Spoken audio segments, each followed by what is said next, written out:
Good morning, I'm Neva Manu, and this is your morning news fix for Monday, 27th of November.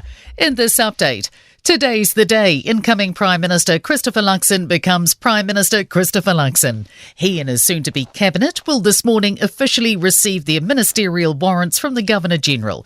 Political editor Jason Wall says more. He's put together a campaign, won an election and stitched together a coalition agreement.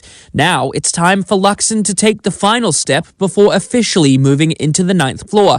At 11 a.m. at Government House in Wellington, he'll become New Zealand's 42nd Prime Minister. And his administration will have a shared cross-party mission to reduce red tape. Luxon's deputy, Nicola Willis, will work closely with ex-David Seymour to limit bureaucratic hurdles. She'll head the finance, public service and social investment portfolios, while Seymour becomes Minister for Regulation, a newly created role. Simeon Brown, meanwhile, has a checklist of issues he'll deal with as new local government minister, top of which is Māori wards. Last year, Labour removed all mechanisms for holding binding polls on Māori wards.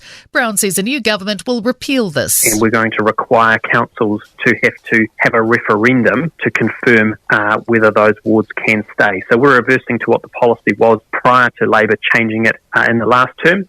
Meanwhile, the Green Party has launched a petition against the new government's promise to reverse a 2018 ban on oil and gas exploration. National has agreed with coalition partners ACT and New Zealand First to allow offshore prospecting and drilling. Greens co-leader James Shaw says the science is crystal clear. Continued use of fossil fuels will drive global warming. It's the third day of a 4-day pause in fighting between Israel and Hamas in the Gaza Strip. 41 Hamas-held hostages have been freed during the first 2 days of the ceasefire. The BBC's Anna Foster says Israel's military have just confirmed another 17 hostages have been released to the Red Cross. We're still waiting for public confirmation of who is on that list. We heard earlier from the US that it had reason to believe that for the first time, an American Israeli will be part of the deal.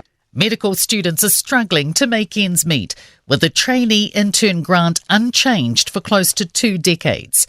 Set in 2006, the $26,000 grant is for domestic medical students working as interns in their 6th year. They work up to 40 hours a week and are discouraged from taking up other work.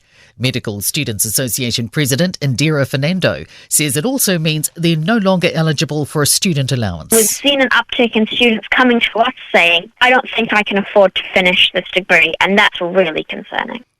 In sport, New Zealand Rugby's provincial unions have launched a united front against the governing body.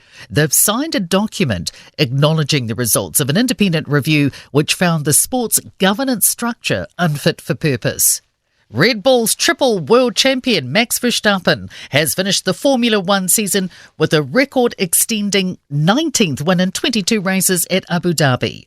And New Zealand could be poised to play a 4-test cricket series for the first time this century against Australia in the 2026-27 summer.